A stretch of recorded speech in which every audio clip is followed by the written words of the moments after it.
শুভ দুপুর, কেমন আছেন সবাই? আমি আলহামদুলিল্লাহ আছি ভালোই। তো দেখেন স্টেজ দিয়ে কেমন হইতেছে না? বিয়েত গেছি, আসলে বিয়েতে গেছি। আর কদিন ধরে ব্লগ ভিডিও দিতাম পারতেছি না, এত ভিডিও জমছে বলার বাইরে।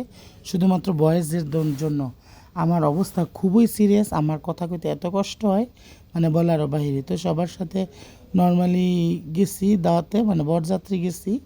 আর বরযাত্রী গেছি একেবারে নর্মাল সাজে, শুধু চোখটারে সাজায় সোজা গেছি গা। তো যেই কথা সেই কাজ, গিয়া খাওয়াত বৈশা পড়ছি। আর লই আইসি পোলাও, মানে একটু লেটে গেছি তো, আর বরযাত্রীদের একটু ঠান্ডা খাওয়ানি খাই আর কি, বুঝলাম।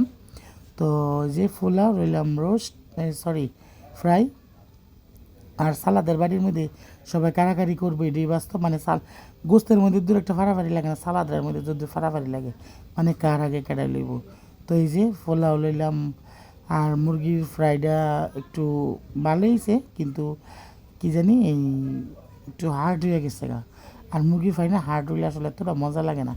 আর মুরগির ফ্রাই সবচেয়ে মজা লাগেছে গা, ও সবাই তো আবার বলবো না আমি মুরগির ফ্রাই বলি কেন, চিকেন ফ্রাই। তার সাথে হলো একটা চিংড়ি মাছ।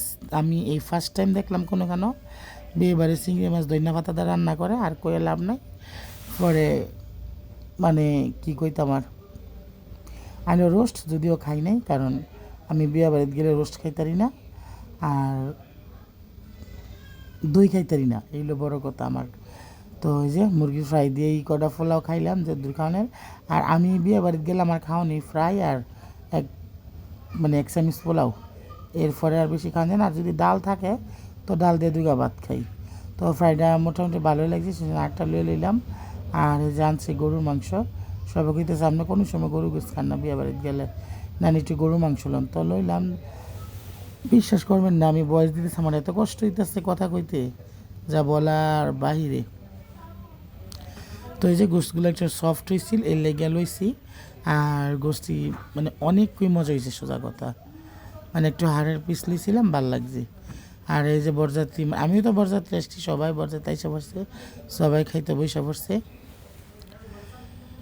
কারণ বরযাত্রী মানে খাওয়া দাওয়া, আবার জামাই সবাই এসে পড়ছে। জামাইয়ের নাম হয়েছে আশাদুল, চমসা টমসা ফুইরা একেরা এসে পড়ছে। পরে খাইয়া পাতো করে ডাল লইলাম শেষ পাতে, মজা লাগছে অনেক। মানে ডাল দিয়ে আমি কড়া ভাত খাইছি আর কি। মানে একটু গরু গোস্তের ঝোল হইলে, একটা কাঁচামরিচ ভাঙ্গা লইলে, একটু ডাইল হইলে মানে মনে ফেটটা বইরা ভাত খাওয়া যায়। পরে গেলাম গা বধুর কাছে। বধূ বেশি কন্যা যখন এলো রে, যেন খুশির বন্যা বয়ে গেল রে। তো এই যে পরে আবার আইসা বরের বাড়িতে একটু বসে টসে রইলাম, বাড়ির জামগা এই কারণে। তো এই আর কি, ভালো থাকেন, আসসালাম।